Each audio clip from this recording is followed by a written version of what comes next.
Imagine a world where the internet was still in its infancy, a realm waiting to be explored, manipulated, and perhaps even liberated.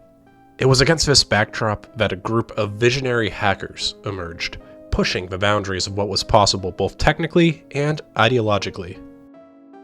We've covered a lot of hackers and the associated groups in the show. We've traveled from the emergence of networking to modern cyber warfare, but it's not very often that we can follow the evolution of one group that grew up in tandem with the internet as we know it. Today, I want to talk a bit about the secrets and the not-so-secrets of a group that has left an indelible mark on the digital landscape.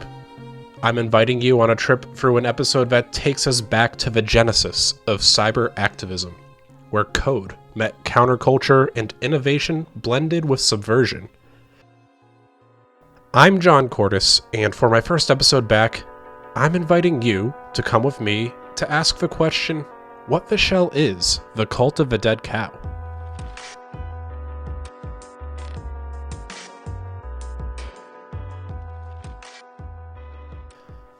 The cult of the dead cow, often abbreviated as CDC, wasn't just a hacking group.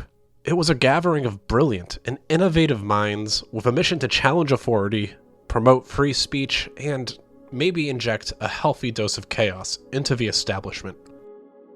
It's a group that's frequently associated with the creation of the term hacktivism, and they've been the inspiration of many a hacker, even going so far as to be a template for some of the characters that you might know or love in TV and movies. In today's episode, we're going to start by traveling back to the 1980s, a time when communicating across the internet was still a challenge. Hell, access to the internet in general was difficult, so when you formed a community, it meant quite a bit more. And that's something that I want you to keep in mind here. I think that there's this amplification of emotions, of causes, and of community that happened back then precisely because of how non-trivial it was to be present online at the time. It's not like today, where I can pop online and find a subreddit, or even like it was in the 90s when you could just search for a chat room or download IRC. Finding these communities, let alone establishing them, was a challenge, so when you had something like that, you held on. Let's set the stage by talking a little bit about how a community like the Cult of the Dead Cow communicated, and how it started. Back then, you used what were called bulletin board systems, or BBSs, to establish small communities. Bulletin board systems were the primary mode of digital communication during that age, and it allowed for everything that this little group of hackers could want. A typical BBS often connected through a command terminal, and gave the users capability to do things like upload and download software, read news or zines, and chat. So that's the framework of how the communication could operate here. What's interesting to me is recalling some of the stories that I've heard about this time. You see, back then, not everyone had an automatic connection. Connecting to the internet had, up until around here, required the use of an actual handset phone, dialing the connection number and placing it on top of the modem to open the line. It wasn't until the mid-80s that modems developed to the point that allowed software on a computer to pick up an incoming connection, answer the phone, and then hang up the call when the connection was complete. And I know there are listeners of all age ranges on the show. I've talked with other industry professionals, talked to listeners who are in college, and I want to use that as a preface so I can say that I think it's necessary to bring this up. If you were confused by that line about how software would hang up the phone, I just need you to understand that for a long time, phone and data ran on the same connection, and it was not possible for many people to have an active internet connection and a phone call at the same time. So, this development really streamlined access in a way that actually helped many people. And if, like me, you had siblings during this time, you got into many fights because someone picked up the phone while you were online and it completely ruined whatever it was you were doing. But I think I've gone off on that tangent long enough, so let's get back to it. We've set the stage at around 1984, we'll say, and that's when the Cult of the Dead Cow is believed to have been formed. Hacker groups were forming up left and right around this time. There was, and still kind of is, I guess, this sci-fi romanticism about the hacker underground. Depending on what you were watching or what you were reading, it offered an escape from a world proper, to a community that really just got it. Or maybe it dangled the idea of social and societal change with the application of your skill set. There seemed to be something to latch onto for everyone. Anyone who was slightly misplaced, whether you were a script kiddie or maybe a hacker elite. These early days were marked quickly with notoriety for the small group's mix of technological prowess and playful antics. The initial forming of people included names that many of us know, like Omega, Surdistic, and Oxblood. And they painted a picture of a group that was as much about pushing buttons as they were about pushing boundaries. So I guess you could say they were pushing buttons for machines and for people. But what set the CDC apart from the myriad of hacking collectives that sprung up during that era? It was their unique blend of it all. The tech skills, the political activism, the unapologetic attitude, it really seemed to make them stand out from a crowd. They believed in hacking for a purpose, exposing vulnerabilities, sparking public discord, and challenging the status quo. And they did so with flair, releasing a series of hacking tools that weren't meant to just be impressive in their technical execution, but also in their impact on the digital landscape. Joseph Menn, who literally wrote the book about Cult of the Dead Cow, gave a talk that touched on some of this at the 2021 DEF CON Red Team Village. And he has a point that I very much liked. He described how, because so many kids wanted access to the internet and couldn't get it from their parents, the only way to do so was either illegally or very much in the gray. So at the get-go, a lot of the hacker groups, CDC especially, were forced to establish a moral code of where their line was because they had already crossed one to get started. That moral code and ethical boundary wasn't the same across the entire group, but it would lead a lot of impact that it had as many members started to think about where and how they wanted to use their talents. And before we really get into how they used those talents, let's start with a little bit of an intro to some of those big names that I read off earlier. A man named Kevin Wheeler is considered by Joseph Menn to be the group's founder. It's believed that Kevin, who grew up in Texas, started the group as he participated in the BBS boards of the time. He would often trade, share, and hoard cracked versions of software that he could take and use or even just distribute. And as the group started to settle into something more rigid, Wheeler would end up naming it after what he believed to be, quote, the unpleasant hind part of the most iconic Texas industry. And thus, the hacker known as Swamp Rat came to create the name Cult of the Dead Cow. Misha Kubecka, also known as Omega, is often considered to be another one of the founding members of CDC. He was a key figure in the group's activities and contributed to hacking tools and writing influential text on the culture in general. Josh Buckbinder, known as Surdistic, was another prominent member. He was known for his technical skills and his involvement in creating one of the group's most prominent hacking tools, Back Orifice. We'll get to that a little bit later, but it's incredible the amount of work that he did. Oxblood Ruffin. He's a Canadian hacker, and I think that's partly why internally he was referred to as the group's foreign minister. Ruffin was one of the people here who really embraced the societal impact that hacktivism could have. He has never stopped being active in human rights conferences, as well as the typical tech conferences that you'd expect from someone like this.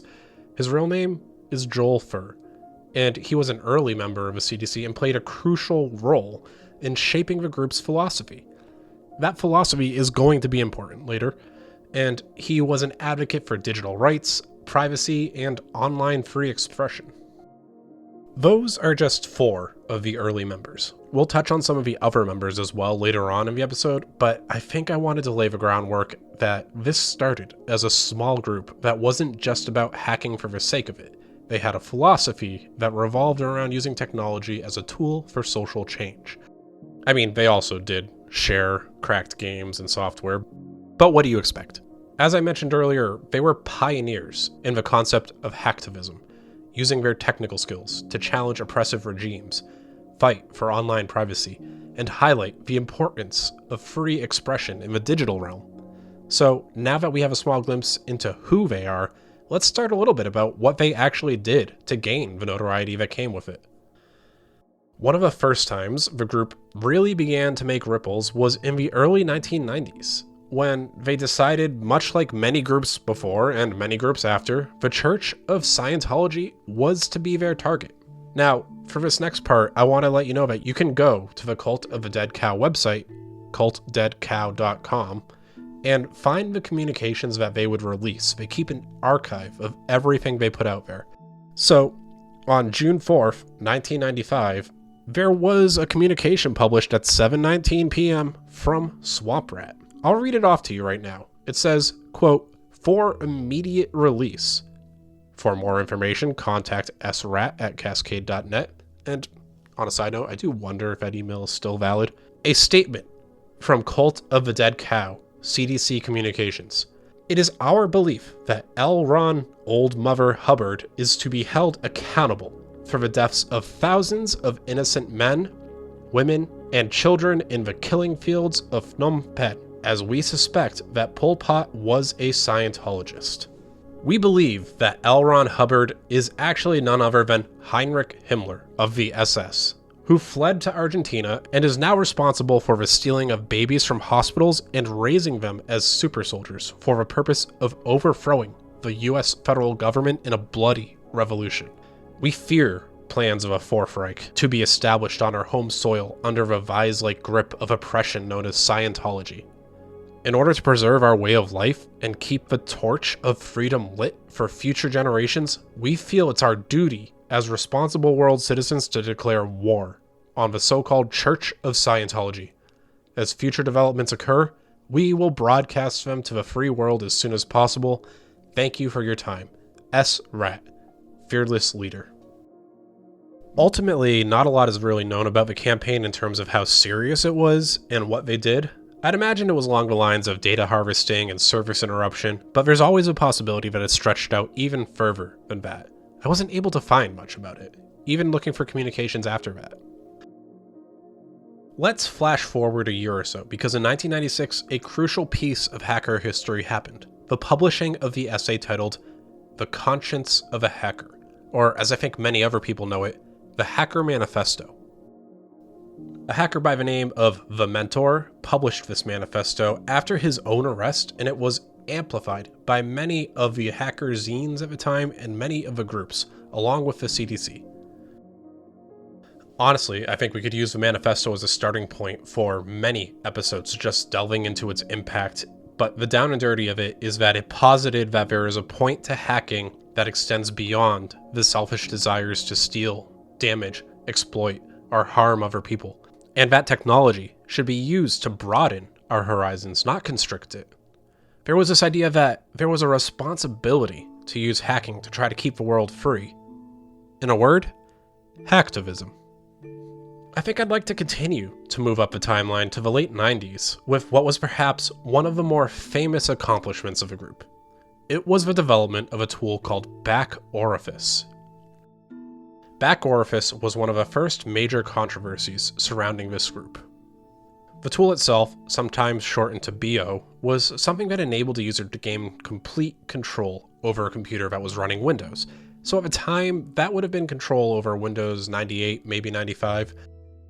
Perhaps more important than that initial statement was it allowed it to happen remotely. And the name Back Orifice is a play off of a piece of software that Microsoft currently had at the point, which is called Back Office.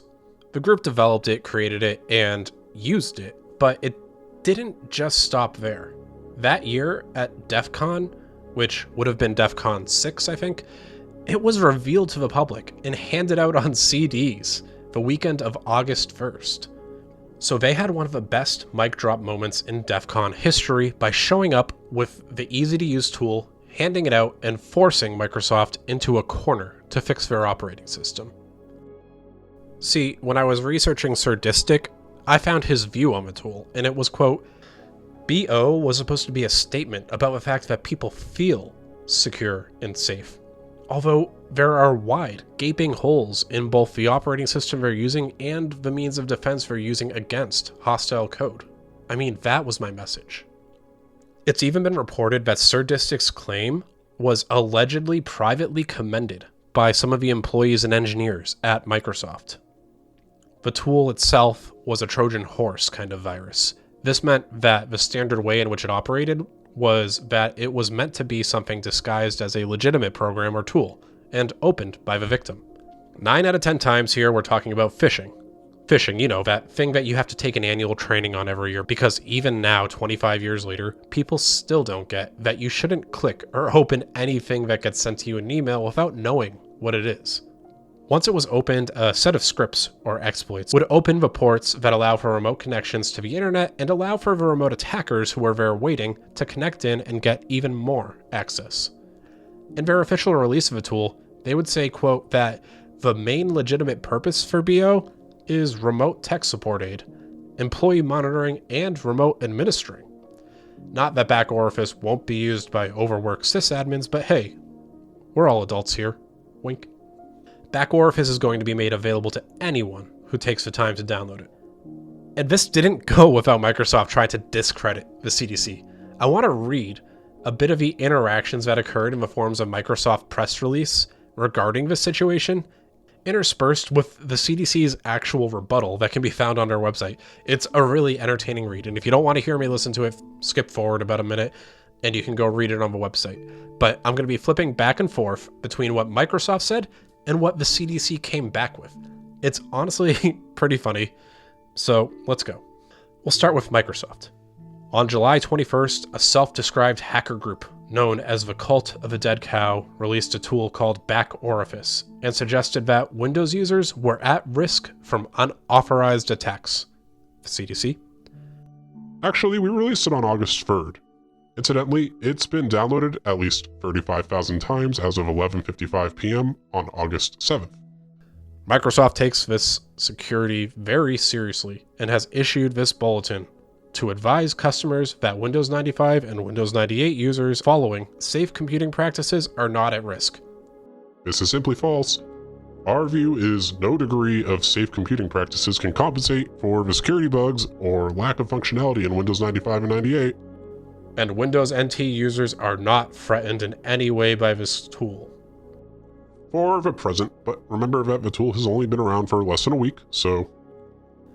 According to its creators, Back Orifice is a self-contained, self-installing utility which allows the user to control and monitor computers running the Windows operating system over a network. The authors claim that the program can be used to remotely control a Windows computer, read everything the target user types at the keyboard, capture images that are displayed on the monitor, upload and download files remotely, and direct information to a remote internet site. Back Orifice doesn't do anything that the Windows 95-98 operating system was not intended to do. It doesn't take advantage of any bugs in the operating system or use any undocumented or internal APIs. It uses documented calls built into Windows to do things like reveal all the cached passwords. That includes passwords for websites and dial-up connections, network drives and printers, and the passwords of any application that stores a user password in the OS. Maybe create shares hidden to the user and list the passwords of those existing shares, or make itself mostly invisible. Back Orifice does not appear in the Control-Alt-Delete list of running programs and can only be killed by a low-level process viewer, which Windows 95 does not ship with. To their credit, Windows 98 does ship with a process viewer, but it's not installed by default. The truth about Back Orifice. Back Orifice does not expose or exploit any security issues with the Windows platform, or the Back Office suite of products. Back Orifice does not compromise the security of a Windows network. Instead, it relies on the user to install it. Back Orifice has nothing to do at all with the Back Office suite. In fact, Back Office suite only runs on NT, which isn't even supported by Back Orifice. Yet. Apples and oranges. CDC would like to know where exactly Microsoft is getting its definition of compromise the security. Back Orifice does not rely on the user for its installation. To install it, it simply needs to be run. Thanks to some actual exploits, there are many ways a program could be run on a Windows computer, not only without the user's approval, but without their knowledge. And once installed, has only the rights and privileges that the user has on the computer. That's correct. Once installed, Back Orifice can only do what the user sitting at the computer could do. If he has programs that do everything that Back Orifice does, This includes seeing what's on the screen, seeing what's typed into the keyboard, installing software, uninstalling software, rebooting the computer, viewing stored passwords, viewing and editing the system registry, connecting and disconnecting the machine to other networks, connecting and disconnecting the machine to other network hosts using anyone's username and password, or running arbitrary plugins and programs which could, of course, employ any manner of exploit or attack. And that's where I'll cut it. There's a little bit more on the website, but I didn't want to drag that on for too long. But if you look at a screenshot of a tool, you can see it would show images and local data from the impacted machine on your own display. It gives you a nice little command window that you could use to send easy commands out across the internet, and even gave you a glimpse into the functions that you could have a machine act as, which included, as we said before, or as they said before, the built-in keystroke monitor, packet sniffers, man-in-the-middle facilitators, and more.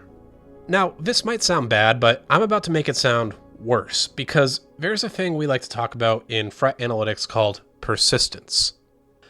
When most people not affiliated with cyber hear the word persistence, I think that they think maybe about a salesperson calling over and over, or maybe a lot of unwelcome advances. In this case, it means that even after a reboot or some kind of action taken against it, the malware would just load back up and continue to operate regardless of if you removed it. As I set up before, it needs a low-level process remover to do the job. All in all, on top of the 35,000 times or so that I mentioned earlier, 15,000 more copies of BO were distributed to IRC users by someone who named it info.zip and alleged it as being pretty useful. So imagine this, you're chilling on IRC and someone sends you a link that says, hey, check out this cool tool, and it's info.zip. As soon as you open it, hey, nothing happened. Oh well. But what you don't know is you're compromised. Because unfortunately for them, it was actually just the vehicle for back orifice. You can really see how it started to spread like wildfire, because at this time these were all kind of new attacks and tactics. No one really knew to think about it. And it makes sense because of how easy it was to use and how much impact it could have for even the most early of hackers. I've got a little screenshot of a tool on my website, whattheshellpod.com, under the episode transcript, but I'll also post it to the show's Instagram for anyone who wants to see there. You can find that at shell_pod. According to that author, Joseph Menn, when he interviewed members, there appeared to have been some kind of internal debate about the tool. They knew that a lot of people would get hacked, but they also knew that Microsoft was feeling a bit like they could do no wrong. CDC saw a major gap in security and thought that there was not going to be any security without first being compromised. I wish I could say things were different now, but honestly, that same kicker is still present in a lot of companies today. If you talk to any security practitioner, I think they'd agree that one of the biggest kickers to any security program is always post-breach or a hack. Like it or not, but some places just will not invest money into it until they've seen direct impact on themselves. It's always impossible until it happens to them. You're always so well protected until something happens to you. And here, Microsoft got an early taste of that firsthand.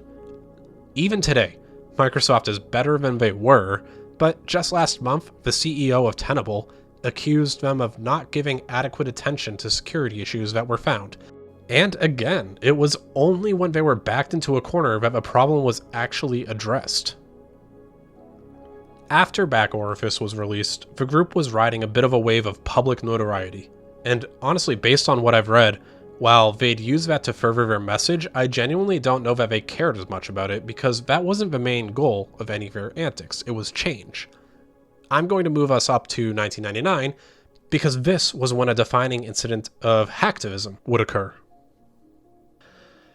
Let's set the stage, because at this point the internet is still pretty lawless and government entities were starting to catch up to everything you could do with this kind of access to information. One such government was China. We've talked about the Great Chinese Firewall briefly on the show in the past, but this was around its inception point. Similar to how they used their physical Great Wall as a shield for their people in the past, the goal the Chinese government set out to create was a digital wall that would shield its citizens from differing and dangerous opinions, or at least what the government deemed to be differing and dangerous. The hacking community as a whole took this as an attack of freedom of information and privacy. And in particular, the cult did not approve. And it wasn't just them, other groups would join in to help as well, like the Hong Kong Blondes. All in all, around that time there were claims of disabling a satellite, defacing Chinese government sites, and even infiltration of government computer systems. The Chinese government didn't just shrug these attacks off as children playing with computers either. They ended up creating their own internet task force to monitor and try to squash attempts to spread news or activity of the hacktivists or any other kind of government opposition. On December 23rd of that year, President Zeman actually threatened any of the coders and creators that were a part of this with rather large jail terms if participation continued. As you would expect, the cult, being largely overseas, continued its work, going as far as developing an email plugin that would help normal users in China visit banned internet pages. The plugin worked almost like a man in the middle, where it would reach out and log into a proxy server that wasn't blocked, visit the web page, and then email back what was there to internet users in China. The thought process was that, okay, you can censor what I'm seeing on the internet, but if I can still receive an email and there's no introspection there, then what if I use that as my way to see the outside world? It would be like if I was in prison and the guards never checked my letters, but would monitor what I put on TV in the common room. You can control what I'm doing on the TV, sure, but if someone wanted to mail me pictures of the news with the current headlines, in this specific case, there wouldn't be anything stopping them. Not a perfect analogy, I know, but I feel like at the time, it worked out alright. And honestly, I think it was a really creative and innovative solution to this problem. So let's move us up a little bit so I can talk about a couple more modern things, because there's a lot to cover about the group, and for this episode, I'm just picking out what some of my favorite highlights are. So I want to keep us on track and move us up to the early 2000s. The early 2000s in this case marked the release of Back Orifice 2000, or BO2K, depending on who you talk to. The press release read, quote, "Back Orifice 2000 is a best-of-breed network administration tool, granting sysadmins access to every Windows machine on their network. Using Back Orifice 2000, network administrators can perform typical desktop support duties without ever leaving their desk. Some notable features include Windows NT support, an open plugin architecture to allow for third-party add-ons, strong cryptography to ensure that secure network administration occurs, and open source availability under the GNU public license." So not only did they put this out there, they made it so that others could tack onto this and effectively made it modular. It basically operated as an expansion to the tool and an update to the original Back Orifice, but with support for what was now the newest version of Windows. Remember that yet? Early on when they were talking to Microsoft? Well, here we are. So the CDC lands another blow in their battle against Microsoft to demonstrate the lack of security. Ultimately, that pattern of hacktivism and tool development kept coming after and after, over and over. There were new tools created, new efforts waged in the battle for a free and fair internet, and continuous growth for the group. And the 2010s continued to show activity increases with new members cycling in and out, as you might expect. The collective even manages to continue widespread discussion on the ethics of hacking, the technical merits, and even branches off into some of the more legitimate business sides of cybersecurity. It's really interesting because you can almost see how, as a whole, this group has grown up with the industry. They were there when it was anarchy in the Wild West, and now, years later, we've got people using the skills and experience that the group gave them to try to make public and private change. For example, one of the group's members, Christian Rowe, was able to take his skill set and co-found a company called Veracode. And if that name rings a bell to you, it's because it's a major player in web application security and software security. Hell, I've used this tool before and found it to be incredibly helpful when working with educating developers. You can really see underneath the product the care and concern that they have for identifying vulnerable components of the code and educating the people who need to fix it. But this isn't an ad for that because it's not for the regular user. I'm just trying to illustrate how the Cult of a Dead Cow is having an impact on mainstream cybersecurity professionals. And the group doesn't just continue to work in cybersecurity. As with a lot of communities, as you grow, the more variance you tend to get from what kind of people join in. So you might start to see people who join in the group that had aspirations beyond just being a hacker, or being a presence in the cyber world. Maybe even want to make a little bit more large-scale impact. And that all really came to the public limelight when the American people were first introduced to Beto O'Rourke. If you look at Beto's website, you'll see that he self-describes as a, quote, fourth-generation Texan, born and raised in El Paso, where he has served as a small business owner, a city council representative, and a member of Congress. He founded and currently leads Powered by People, a Texas-based organization that works to expand democracy and produce democratic victories through voter registration and direct voter engagement. Powered by People has helped register over 250,000 unregistered Texans to vote since its inception in December of 2019. I think many of us know him from his work in the primaries and his attempt at running for president. But one thing I don't think a lot of people knew was that he was actually a member of Cult of a Dead Cow. And the way this came out was as a part of Joseph Men's book. He agreed to be one of the members that could be named as a part of the process, and others corroborated his involvement with the group. So it's not like he's just claiming to have been a part of it. There are other members that say, yeah, he was here. And while we don't know how much he actually did, it's proof. This is where I want to go back and say how much variety there could be in a group like this as it grows, because while there isn't any direct evidence that suggested Beto had any kind of involvement in the hacking sides of things, he certainly has taken to heart some of the ethical messages and spirited causes that the group really endorsed. Personally, I'd welcome that kind of hacker news into our system, and I thought it was really cool that one of our congressmen was a member of these groups. But for many, it never quite panned out, and he'd ultimately miss his shot as president. I do wonder how that would have shaken out on a political stage, though. Imagine if we had landed with a sitting president that had been involved in cyber action against the Great Firewall of China while something like SolarWinds occurred. It would have been pretty crazy to think about what a response would have looked like from that. That year in 2019, as I've mentioned a few times already, Joseph Menn published his book, aptly titled Cult of the Dead Cow.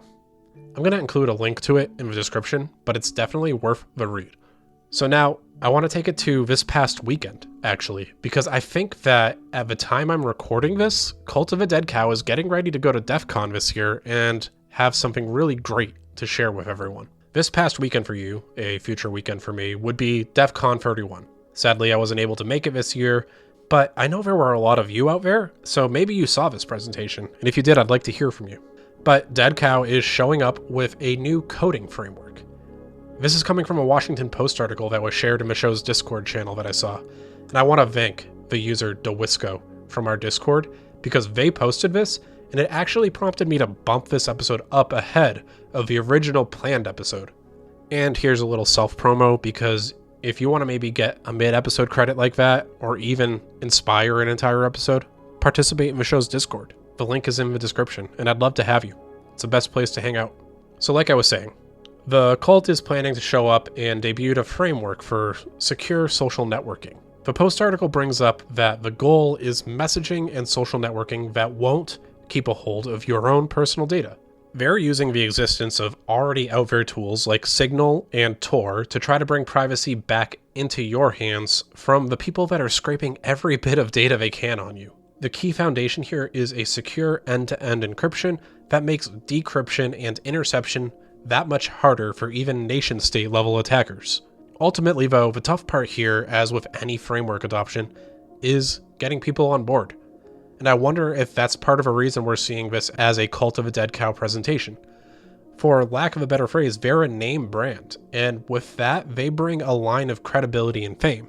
I imagine we'll see a lot of interest coming out of this from DEF CON, and potentially even a lot of interference. The idea of more privacy doesn't exactly sit well with three-letter agencies and law enforcement, so it could be something that may get a bit of resistance or smearing from that side of the world. I think that for me, Cult of a Dead Cow was a little personal. I remember hearing kind of internet legends from that area when I was young enough to not quite understand it. I remember reading about them as I was first getting back into hacking and security, and now they're still making ripples in the space decades after they started, and continuing to hold on to the very thing that we started the episode discussing, a specific set of ethics and morals about all of it. I'm John Cordes, and I hope this episode gave you a bit of a peek into what the shell, the Cult of a Dead Cow, is, and why they're so renowned. If you want to learn more about it, read the book or come into the Discord and have a chat with us. Before we go, I'm continuing one tradition that I started before I took my break, and that's taking a prompt or a question from some of the backlog that I received when I first asked for that at the start of the year.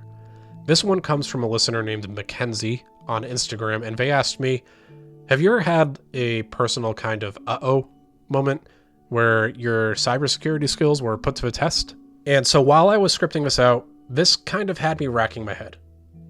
For a couple reasons. I don't think I've had any major blunders that I can recall, and trust me, it's a little hard to try to do that level of introspection and think about, boy, where did I really screw up?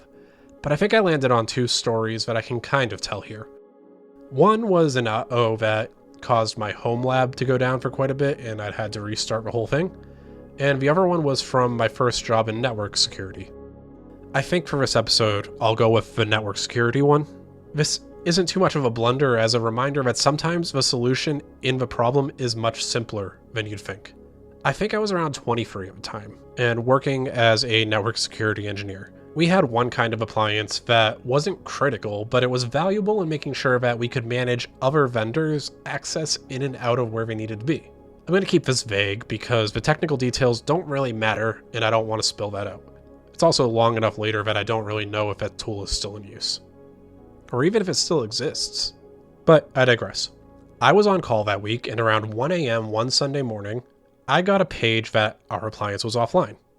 I signed on thinking that I just need to make sure that it failed over and I could continue in the morning, but the failover device was offline as well. So now I've got no access and no way to get it because there's no response from the admin console, no response from a primary, no response from a failover. And because we didn't own the device, I now have to page the vendor. But surprise, surprise, the vendor can't get access to it either. Not very surprising, I know, but we had to do our due diligence. I check with the network engineering team at that place to make sure that it's only our devices and not just a network change that broke access. And after a bit of due diligence, I figure out that early Sunday morning, I need to drive 40 minutes to our data center and check on the device in person. Okay, the device looks all right after I plug in a KVM to check on it. It's online and it's booting and it's showing me the screen that it should be showing. The thing is, I don't have an account that I can really log into with any level of command line access. This level of access was restricted specifically to the vendor. And the vendor wants to troubleshoot, but they're having trouble describing what they want me to do or where I should even be starting. And I kind of get it. They're another younger engineer like myself at the time, and they can't see what I'm doing. And we're both tired. We're both operating on the same time zone. And at that point, it hit me. They can't see it. So long story short, that's how I ended up opening my laptop, starting a WebEx, and pointing it at a KVM. So being the man in the middle for a support engineer for 2 hours. My laptop staring at the KVM with my webcam operating as the viewpoint. The problem turned out to be a bad config update on their part that accidentally switched the internal and external routing tables, so the device couldn't route outbound, and that's why we lost it. We spent way too long trying to figure out a complicated solution, when ultimately it was as simple as a video chat. Looking back on it now, I could probably think of a couple different ways I could have done it better and easier, but early that morning, the brain fog really hurt. I think I'll tell the other story about my home lab next episode so I don't drag this one on too long, but this was one of those early instances in the field that just stuck in my head. So thanks, Mackenzie, for asking that question. We'll cover the home lab on a later episode. So that's it for this week. This was the first episode of me getting back into the swing of it. To say that I'm a little scared about returning to the forum is an understatement, but that's all overshadowed by the excitement of it. So if you took the time to listen this far, thank you. If you want to chat about this episode, please join us in the Discord. I love engaging with everyone over there, and the link is in the description, on my website and on my Instagram. You have to actively avoid it at this point. I'm happy to be back, and I think you will be too, because I've got a couple ideas for new content that will really, hopefully, be something different than what you're used to, and help me try some fun projects to avoid the level of burnout that I was concerned about before. So, to sign off, I'll just say thank you, especially to those of you that are still supporting me on Patreon. There were a bunch of you that I think knew I'd be coming back before even I did. So, JS, Steven, Kilby, Frank, Jay, Adon, Ben Sweetenham, Ben M, John, Chris Finnick, Pseudo, and RKAFLD VXUB. Oh, right. And last but never least, I use Pot of Greed to draw free additional cards from my deck. Thank you. I really appreciate it. It truly means the world to me. If you want to join my ranks, you can find me at patreon.com/whattheshell. So let's keep this truck rolling, and I'll see you all next episode.